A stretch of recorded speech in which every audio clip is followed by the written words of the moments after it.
प्रिय व्यूअर नमस्कार। आज हम लोग इस वीडियो के माध्यम से यह जानेंगे कि दाखिल खारिज बाद में कैसे आपत्ति दर्ज की जाती है, किन किन परिस्थितियों में दाखिल खारिज के बाद में हम आपत्ति दर्ज कर सकते हैं और मोबाइल से कैसे आपत्ति ऑनलाइन दर्ज किया जाएगा, इसके बारे में हम लोग समझेंगे।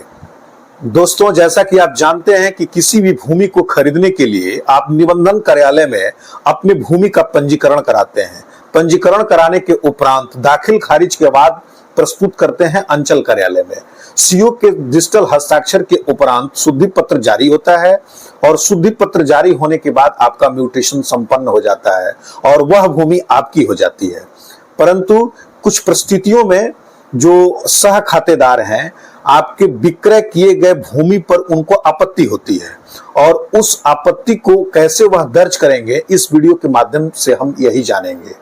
दोस्तों, माना कि कोई भूमि है, वह भूमि में कई लोग सह खातेदार हैं, आपसी बंटवारा नहीं हुआ है, सड़क पर हिस्सेदारी सुनिश्चित नहीं हुई है और इसके साथ साथ उसमें अंश और हिस्सा को लेकर के स्पष्टीकरण नहीं है और तदोपरांत माना कि किसी व्यक्ति के द्वारा वह अपने अंश से अधिक के हिस्से या सड़क मार्ग के हिस्से को बेच दिया जाता है।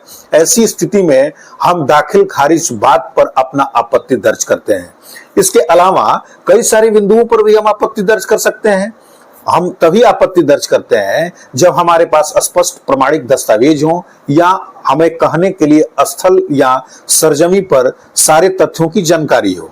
ऐसी स्थिति में हम आपत्ति दर्ज करते हैं।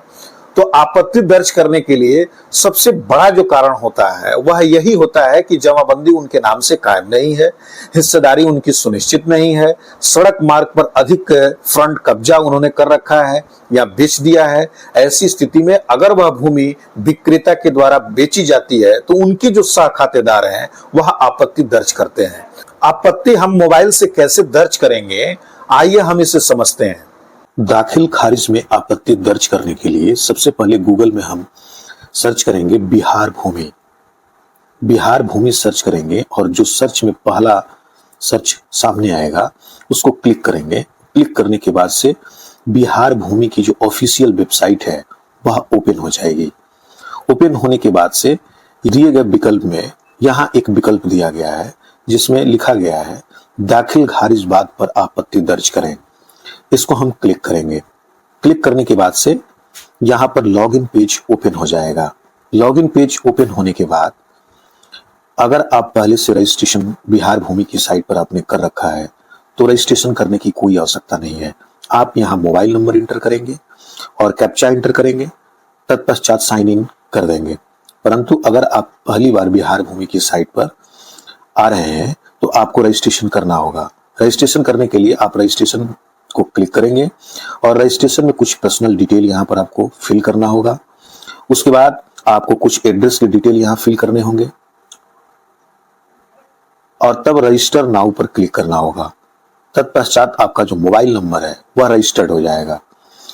लेकिन अगर आप पूर्व से रजिस्टर किए हुए हैं तो ऐसी दशा में आप अपना मोबाइल नंबर और कैप्चा एंटर करके आप साइन इन कर सकते हैं। जैसे कि मैंने पहले से किया हुआ है तो मैं यहां लॉगिन कर रहा हूं।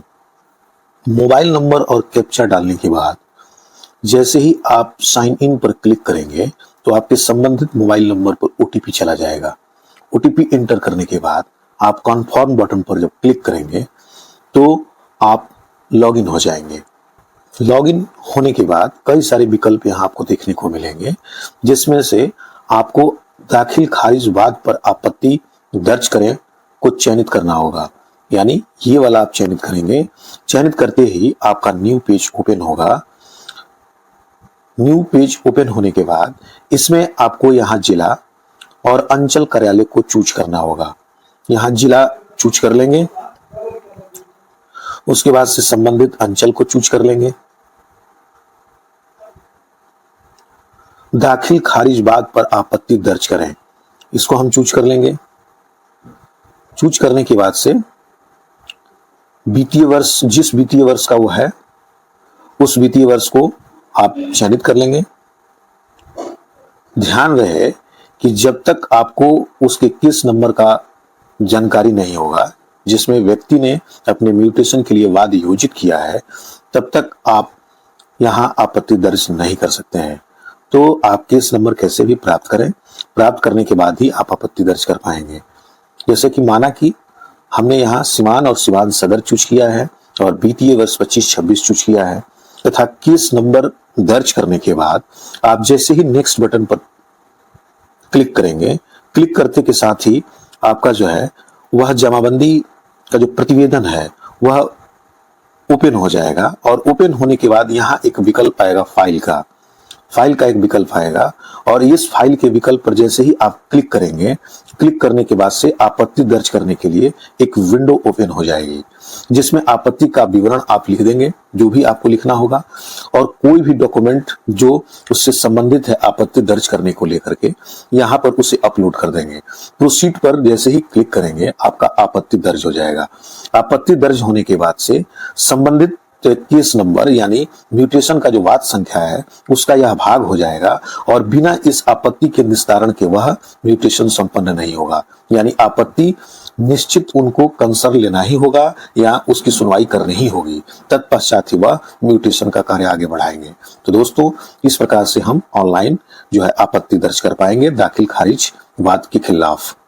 दोस्तों यह वीडियो आपको कैसी लगी? अगर अच्छी लगी होगी तो इसे लाइक कीजिए, शेयर कीजिए। अगर कोई दुविधा आपत्ति दर्ज करने को लेकर के आपके दिमाग में है तो कमेंट सेक्शन में निश्चित पूछिए, मैं उसका उत्तर त्वरित देता हूं। आप मेरे चैनल को सब्सक्राइब करना बिल्कुल मत भूलिए। आपने अपना कीमती समय मेरे वीडियो पर अभी तक दिया, इसके लिए बहुत बहुत धन्यवाद।